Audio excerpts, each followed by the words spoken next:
The grizzly's sense of hearing is A, not very good, B, fairly good, C, excellent, D, better than its powers of scent, or E, undeveloped.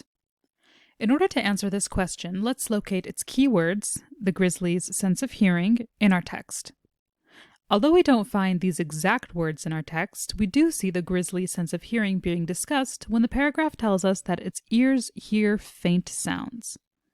Because faint sounds are hard to hear, one who can hear them must have excellent hearing. Due to this fact, we can mark off not very good, undeveloped, and even fairly good, because again, one who can hear faint sounds has more than just fairly good hearing. In terms of D, better than its powers of scent, we see the paragraph tells us that its powers of scent are excellent.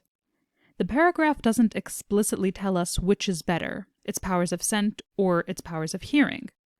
Therefore, based solely on fact, we can mark off D and we can select C, excellent, as our final answer.